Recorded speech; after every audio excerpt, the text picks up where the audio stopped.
उत्तरकाशी में फिर आया भूकंप। रिएक्टर पैमाने पर 3.1 मापी गई तीव्रता। 10 दिन पहले भी उत्तराखंड में डोली थी धरती।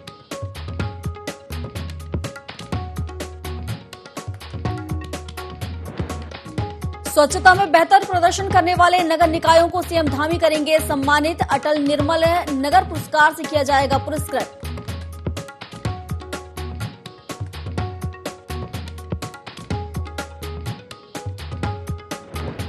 लोकसभा चुनाव के लिए संगठन को सशक्त करेगी बीजेपी। 15 जनवरी तक होगी 298 मंडल अध्यक्षों की घोषणा। 2500 शक्ति केंद्रों का भी होगा गठन।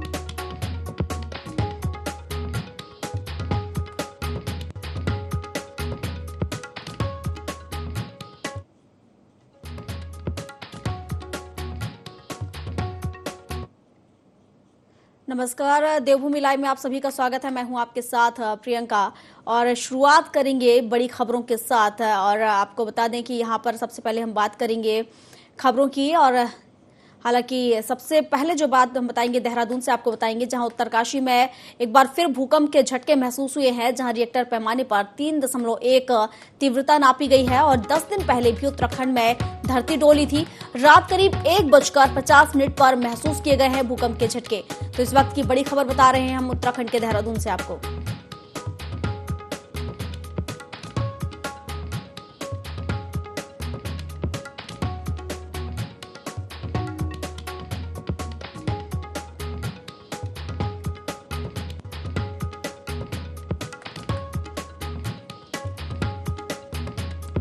तो ये बड़ी खबर आपको देहरादून से बता रहे हैं, जहां उत्तरकाशी में एक बार देखा भूकंप के झटके महसूस हुए हैं, जहां रिएक्टर पैमाने पर 3.1 तीव्रता मापी गई है। और 10 दिन पहले भी उत्तराखंड में धरती डोली थी, यानी झटके महसूस हुए थे। और एक बार फिर ये झटके महसूस हुए हैं। रात करीब 1:50 पर भूकंप के झटके महसूस किए गए हैं।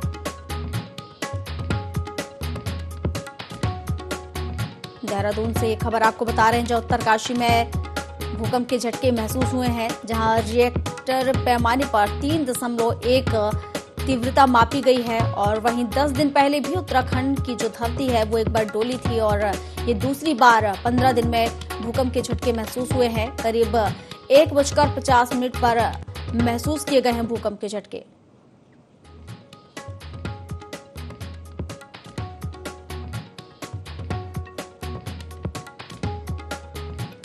तो ये उत्तराखंड के देहरादून से आप खबर देख रहे हैं, जहां उत्तरकाशी में भूकंप के झटके महसूस किए गए हैं। रिएक्टर पैमाने पर 3.1 तीव्रता मापी गई है। हालांकि 10 दिन पहले भी उत्तराखंड में भूकंप के झटके महसूस हुए थे, यानी 15 दिन में ये दूसरी बार है जब भूकंप के झटके वहां महसूस किए गए हैं।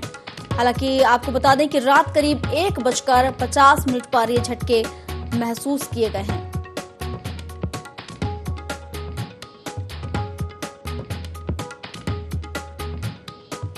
और इस पर अधिक जानकारी के लिए हमारे साथ आकाश देहरादून से हमारे सहयोगी लाइव जुड़ चुके हैं।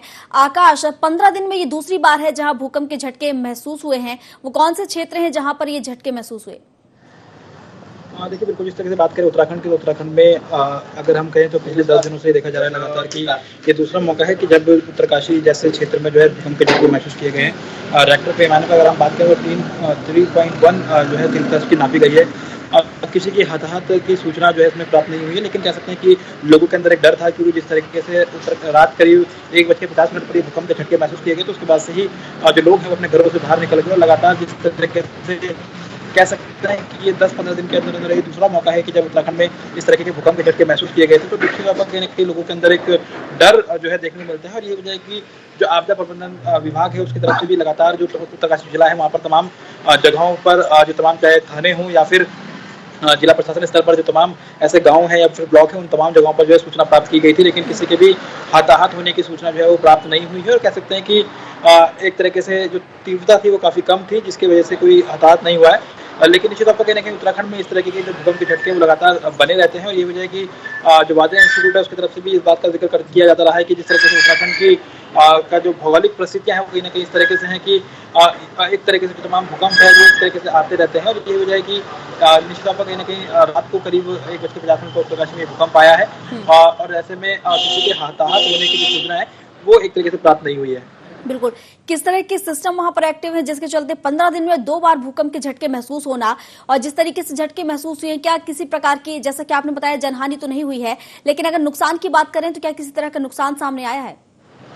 हाँ, ये बात सच है कि उत्तराखंड में पिछले 10-15 दिनों में ये दूसरा मौका है कि जब भूकंप के झटके महसूस किए गए हैं, और निश्चित तौर पर कहीं न कहीं जनहानि एक तरीके से इसके भूकंप की वजह से नहीं हुई है, लेकिन कोई नुकसान का भी अभी तक जो प्रशासन की तरफ से, यानी कि जो आपदा प्रबंधन विभाग है, उसकी तरफ से तमाम जो मॉनिटरिंग है वो एक तरह से की गई थी। तमाम जो जितने भी थाना या चौकी हैं वहाँ पर एक तरीके से रात भर एक तरीके से सर्च इंजन वहाँ पर किया गया था कि जिसकी वजह से इन्फॉर्मेशन जुटाई जा सके कि किसी के हाथ होने की खबर या कोई नुकसान की खबर तो नहीं है। लेकिन अभी जिस तरीके से आपदा प्रबंधन विभाग की तरफ से जो एक तरीके से कह सकते हैं कि फीडबैक दिया गया है, अब एक बाकायदा बताया गया है कि कोई भी अताधुनिक सूचना एक तरह से प्राप्त नहीं हुई है, और ऐसे में जो रिएक्टर पैमाने पर 3.1 एक तरह तीव्रता थी, उसकी वजह से जो नुकसान है वो भी नहीं हुआ है, और ऐसे में कह सकते हैं कि लोगों को सतर्क रहने के जो निर्देश है वो भी एक तरीके से दिए गए हैं।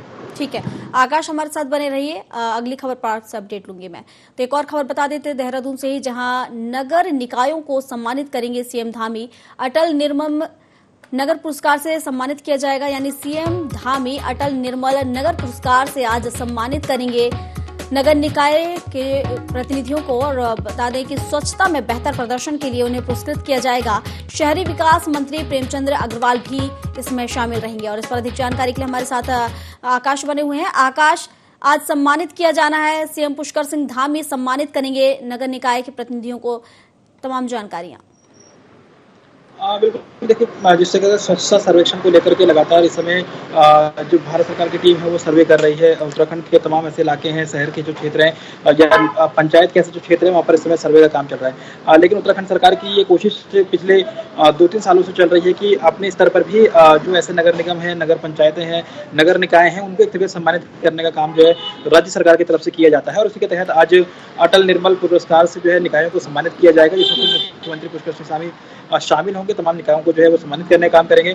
पिछले बार भी अगर हम बात करें तो पिछले साल नगर निकाय को जब सम्मानित किया गया था उसमें ऋषिकेश नगर निगम जो है अव्वल एक तरीके से आया था, और ऐसे में अब की अगर हम बात करें तो आज मुख्यमंत्री इसको सम्मानित करने जा रहे हैं, जिसमें तमाम नगर निकायों का चिन्हीकरण किया गया था। तमाम आधारों पर एक तरीके से जो स्वच्छता के आधार हैं उसके ऊपर जो राज्य सरकार है वो अपनी तरफ से जो पैरामीटर्स हैं वो तैयार किए गए थे, उसके आधार पर जो तमाम सर्वेज हैं वो एक तरीके से किए गए थे, और निश्चित तौर पर आज मुख्यमंत्री उस पैरामीटर के आधार पर तमाम नगर निकाय हैं उनको सम्मानित करने का काम करेंगे।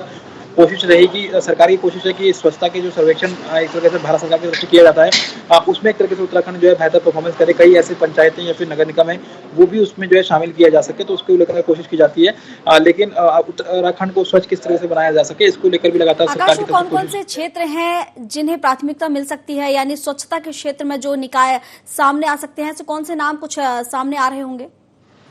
देखिए, जिस तरीके से अगर हम बात करें तो 8 नगर निगम उत्तराखंड में इस समय हैं जो कार्य कर रहे हैं, चाहे ऋषिकेश हो, हरिद्वार हो, देहरादून हो, कोटद्वार के अलावा उधम सिंह नगर है।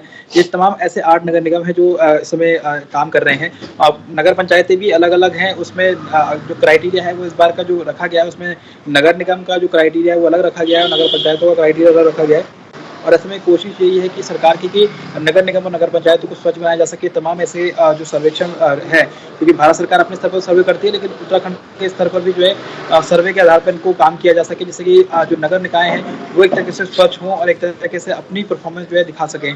तो ऐसे में लगातार सरकार की कोशिश ये भी है कि अपने स्तर पर कहीं ना कहीं नगर निकाय को अगर सम्मानित किया जाता है तो उनका मनोबल भी बढ़ता है, और सरकारी कोशिश ये रहती है कि सम्मानित करने के साथ ही जो और आगे के सकते बेहतर कर सकते हैं, उनके चाहे बजट की बात हो या फिर और किसी क्षेत्रों में जो है वो और बेहतर करें, जिससे कि कहीं ना कहीं उत्तराखंड एक तरह स्वच्छता के क्षेत्र में जो है अव्वल नंबर पर आए। तो ये कोशिश कहीं ना कहीं बिल्कुल आकाश, जिस तरीके से अटल निर्मल नगर पुरस्कार से इन्हें सम्मानित किया जाएगा और जो निकाय सम्मानित होंगे तो कहीं ना कहीं उनसे दूसरे क्षेत्रों को भी देखा जाए तो कहीं ना कहीं प्रोत्साहन मिलेगा और वो भी बढ़ चढ़कर स्वच्छता के क्षेत्र में आगे बढ़ने की कोशिश करेंगे, तो कहीं ना कहीं एक अच्छी पहल हो सकती है इसके जरिए।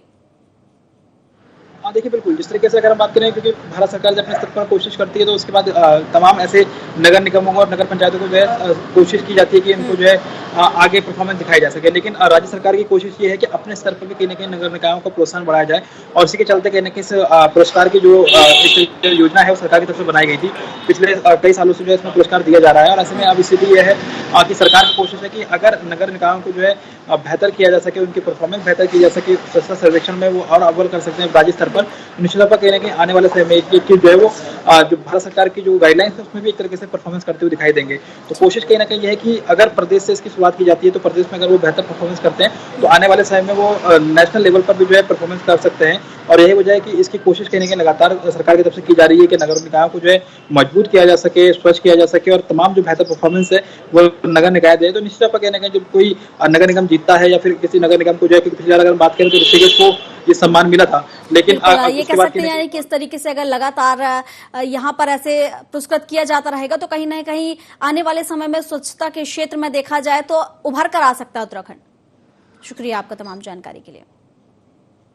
तो चलिए खबरों में आगे बढ़ते हैं और लोहाघाट की बात कर लेते हैं, जहां लोहाघाट में पुलिस आरक्षी भर्ती लिखित परीक्षा शांतिपूर्ण तरीके से आयोजित की गई, जिसके लिए जिले में 5 परीक्षा केंद्र बनाए गए थे। इस मौके पर zonal magistrate SDM party Anil Chanyal ने परीक्षा केंद्रों का निरीक्षण किया और सभी सेक्टर मजिस्ट्रेट को जरूरी दिशा निर्देश दिए। परीक्षा कक्ष में प्रवेश करने से पहले सभी अभ्यर्थियों को मेटल डिटेक्टर और वीडियोग्राफी के बीच से गुजरना पड़ा। 5 परीक्षा केंद्रों में 1380 अभ्यर्थी पंजीकृत थे, जिनमें से 1240 अभ्यर्थियों ने परीक्षा दी। 5 हमारे एग्जाम सेंटर हैं और सभी जगह पे सुरक्षा से लेके zonal magistrate, sector magistrate, police के अधिकारी और सिपाही सबकी ड्यूटी लगी हुई है। पेपर को लाना ले जाना दोनों में जो है पुलिस के साथ जो इसकी और गार्ड होता है उसके अनुसार जो मैनुअल है उसके अनुसार कार्रवाई की जा रही है। तो पूरी सिक्योरिटी के साथ पेपर लाना, उस कार्रवाई करना और उसके बाद फिर पेपर को पोस्ट ऑफिस तक पहुंचाना। वो चलिए खबरों में आगे बढ़ते हैं और लक्सर से आपको खबर बता देते हैं, जहां हुसैनपुर के पास दर्दनाक हादसा हो गया है। एक डीसीएम के ट्रैक्टर ड्राइवर को रौंद दिया गया, जिससे उसकी मौके पर ही मौत हो गई। हादसे के बाद डीसीएम ड्राइवर मौके से फरार हो गया। फिलहाल सूचना पर पहुंची पुलिस ने शव को पोस्टमार्टम के लिए भेज दिया है और आरोपी ड्राइवर की तलाश शुरू कर दी है। लक्सर हुसैन के पास दर्दनाक हादसा हुआ है।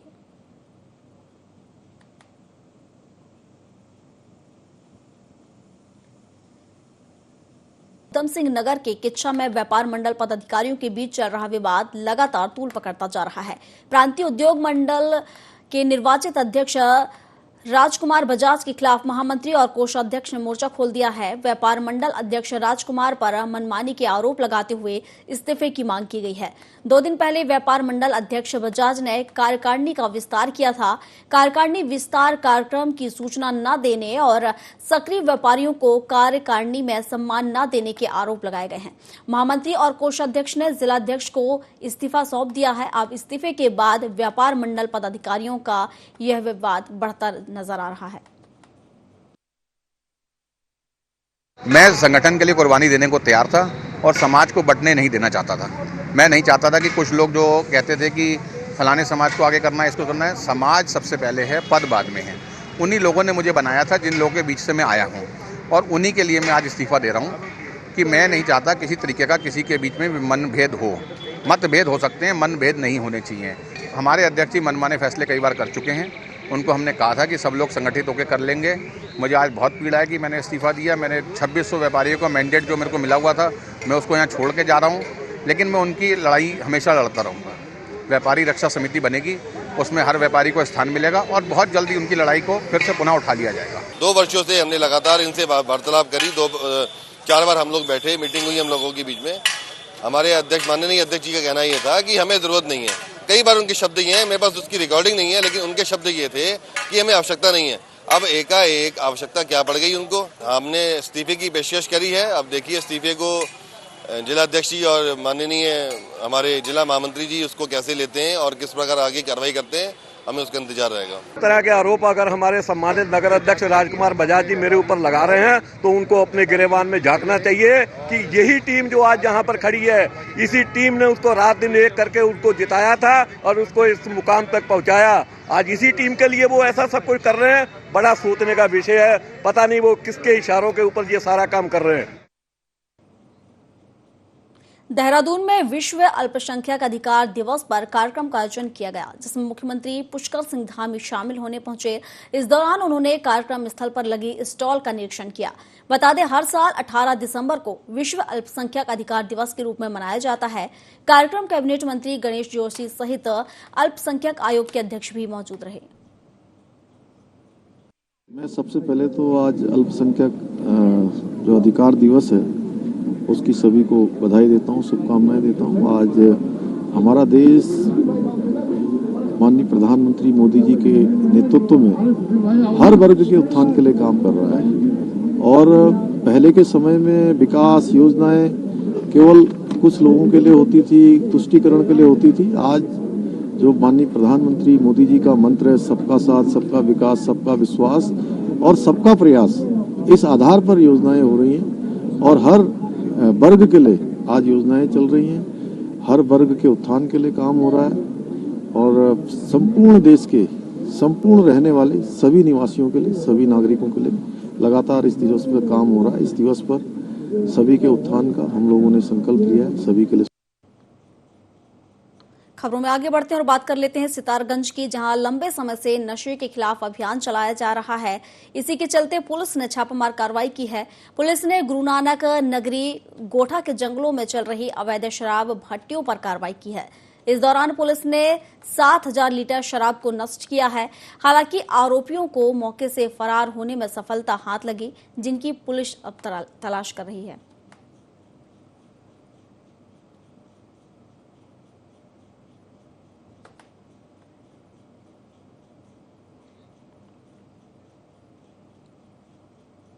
चलिए खबरों में आगे बढ़ते हैं और उधम सिंह नगर के तराई पश्चिम वन प्रभाग के वन विभाग की टीम ने प्रतिबंधित लकड़ी जब्त की है। जसपुर काशीपुर हाईवे पर प्रतिबंधित लकड़ी से भरा एक ट्रैक्टर ट्रॉली पकड़ा गया है। वन विभाग की टीम आगे जांच कर रही है।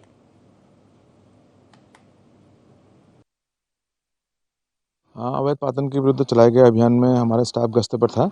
सूचना मिली थी कि कोई जो है ट्रैक्टर ट्रॉली जो है बिना अनुमति पत्रों के जो है आ रही है हाईवे से। तो हम लोग अपने गश्त के दौरान गए वहाँ पर, जो है हाईवे से जो है काशीपुर जसपुर हाईवे से एक ट्रैक्टर जो है सेमल प्रकाश से लदा हुआ पाया गया, जिसको रोककर हमने पूछा कि क्या प्रपत्र दिया, तो कोई प्रपत्र मौके पर नहीं मिले, जिसको ला करके रेंज ऑफिस में खड़ा कर दिया गया है। आगे की कार्रवाई जो है जाँच जारी है कि कहाँ से लिखा है। इसमें सेमल प्रकाश जो है हमारे उत्तराखंड में प्रतिबंधित है। चमोली के कर्णप्रयाग में पुरानी पेंशन योजना बहाली की मांग को लेकर राष्ट्रीय पुरानी पेंशन बहाली संयुक्त मोर्चा ने हुंकार रैली निकाली। इस मौके पर रैली में गढ़वाल और कुमाऊं मंडल के कर्मचारियों ने हिस्सा लिया। इस दौरान आयोजित सभा में मोर्चा के राष्ट्रीय अध्यक्ष वीपी सिंह रावत ने कहा कि आने वाला समय केंद्र सरकार के लिए निर्णायक है। कई राज्यों में पुरानी पेंशन बहाल हो चुकी है। उत्तराखंड में कर्मचारी लंबे समय से पुरानी पेंशन बहाली के लिए आंदोलन कर रहे हैं। धामी सरकार कर्मचारी हित में शीघ्र पुरानी पेंशन बहाल करे। इस रैली के माध्यम से हम ये संदेश देना चाहते हैं कि आगामी लोकसभा चुनाव की तैयारी राष्ट्रीय पुरानी पेंशन बहाली संयुक्त मोर्चा के माध्यम से हो चुकी है। यदि कार्मिकों के हित में पुरानी पेंशन बहाली नहीं की जाती है तो आने वाले समय में सरकार को कार्मिकों का गंभीर रोष का सामना करना पड़ेगा। हम ये चाहते हैं कि उत्तराखंड सरकार भी जो है इससे जाग जाए और हमारी पेंशन को बहाल करे, क्योंकि आगामी लोकसभा चुनाव बहुत जल्दी 24 में होने जा रहे हैं और हम कर्मचारी इस रैली के माध्यम से ये जताना चाहते हैं कि हम कर्मचारी जो है अगर एक हो जाए हम सरकार का तख्ता पलट कर सकते हैं। मैं सभी साथियों से निवेदन करता हूं कि इस पुरानी पेंशन बहाली के लिए अधिक से अधिक अपना योगदान दें। हम सरकार से कहना चाहते हैं कि हमारे सारे कर्मचारी पुरानी पेंशन योजना को चाह रहे हैं तो आप उनको एनपीएस क्यों देना चाहते हैं। और एनपीएस जो ये योजना है ये शेयर बाजार पर आधारित है। हमारा कोई भी कर्मचारी पुरानी पेंशन बहाली को चाहता है, नई पेंशन का विरोध करता है और नई पेंशन बहाली जो है ये हमारे साथ धोखा है। केंद्र सरकार और राज्य सरकार से निवेदन करना चाहते हैं, यदि हमें पुरानी पेंशन से बहाल न किया गया तो हम सड़कों पर उतर जाएंगे। हमारे जो सारे परिवार हैं, अब हम जो है एक हुंकार रैली के माध्यम से सरकार को चेताना चाहते हैं कि आज दो अभी दो और हमारी पुरानी पेंशन बहाल करो। देहरादून बीजेपी कार्यालय में संगठन की महत्वपूर्ण बैठक आयोजित की गई। बैठक में मंडल और शक्ति केंद्रों को मजबूत करने पर चर्चा हुई। साथ ही अटल बिहारी वाजपेयी की जयंती पर आयोजित होने वाले कार्यक्रमों को लेकर चर्चा की गई। बैठक में भाजपा प्रदेश अध्यक्ष महेंद्र भट्ट और प्रदेश महामंत्री संगठन अजय कुमार सहित बड़ी संख्या में बीजेपी नेता और कार्यकर्ता मौजूद रहे। जिले की कार्य समिति और मोर्चा की प्रदेश पदाधिकारी की घोषणा हमने कर दी है। उसी संदर्भ में आज हमारी वर्चुअल मीटिंग थी। इसके दो बड़े विषय थे। पहला विषय तो मंडलों का गठन होना है। उस दृष्टि से हम प्रदेश के एक वरिष्ठ पदाधिकारी कार्यकर्ता को और जो हमारे जिले के अध्यक्ष हैं, जिले के प्रभारी हैं, वो सभी मंडलों में प्रवास करेंगे और 30 तारीख तक ये प्रवास हर मंडल में हो जाए और मंडल से भी 3-3 नाम का पैनल ये जिला अध्यक्ष को प्राप्त हो जाए। इसके बाद की भविष्य में हम अधिकतम, हमारा मत है कि हम जनवरी 15 तक हम अपने मंडल की भी अध्यक्ष घोषणा कर दें। लक्सर रेलवे जंक्शन पर बाईपास रेल मार्ग की रेलगाड़ियां नहीं रुकने से यात्रियों को परेशानियों का सामना करना पड़ रहा है। इसको लेकर व्यापार मंडल के प्रदेश अध्यक्ष संजीव चौधरी ने रेलवे विभाग को चेतावनी दी है। उन्होंने कहा कि बाईपास रेल मार्ग की ट्रेनें जल्द नहीं रोकी गई तो आंदोलन किया जाएगा। उन्होंने कहा कि इस संबंध में सीएम पुष्कर सिंह धामी और पूर्व कैबिनेट मंत्री यति स्वारानंद सहित रेल मंत्री को पत्र देकर अवगत करा दिया गया है, लेकिन अभी तक कोई कार्रवाई नहीं हुई है। ट्रेनों को लेकर अभी हमारी माननीय मुख्यमंत्री जी से, माननीय स्वामी यतीश्वरानंद जी जो पूर्व कैबिनेट मंत्री हैं, उनके माध्यम से अभी वार्ता हम केंद्र सरकार से रेल मंत्री जी से करने वाले हैं और लिखित तौर पे तो हमने दे दिया है, लेकिन हम प्रत्यक्ष रूप से जाकर केंद्र से ये मांग करने वाले हैं कि उन ट्रेनों को यहाँ से निकाला जाए और नहीं मांगे पूरी होती है तो निश्चित तौर पर व्यापार मंडल केवल लक्सर का ही नहीं, हमारी अन्य जिले की इस जिले की इकाइयां भी इस आंदोलन में उनके साथ देंगी। लक्सर व्यापार मंडल का सहयोग करेंगी। शासन को अब चेतना होगा, जागना होगा कि जो जाने गई हैं या जो दुर्घटना हुई है उनका तो पाप उनको लगने ही वाला है, लेकिन आगे ऐसा ना हो इसके लिए यदि वो नहीं चेते तो निश्चित तौर पर आंदोलन। सितारगंज चीका घाट के पास कार और बाइक की जबरदस्त भिड़ंत हो गई, जिसमें बाइक सवार दोनों युवक गंभीर रूप से घायल हो गए। वहीं घायलों को स्थानीय लोगों ने सामुदायिक स्वास्थ्य केंद्र पहुंचाया, जहां से उन्हें उपचार के लिए हल्द्वानी रेफर किया गया। वहीं अभी तक दोनों बाइक सवारों की कोई पहचान नहीं हो पाई है। 12:30 बजे के आसपास 2 अज्ञात व्यक्तियों को सितारगंज सीएचसी में लाया गया था 108 द्वारा, जिनके सर में गंभीर चोट थी और मेजर ब्लीडिंग हो रही थी, जिनको प्राइमरी उपचार के बाद हमने सुशीला तिवारी के लिए रेफर किया है। दोनों ही अभी ज्ञात है, कोई इनका वो नहीं है। बाकी हमने पुलिस को सूचना भेज दी है। देवभूमि लाइव में अभी के लिए बस इतना ही। अधिक जानकारी के लिए आप बने रहिए हमारे साथ और देखते रहिए IND 24। नमस्कार।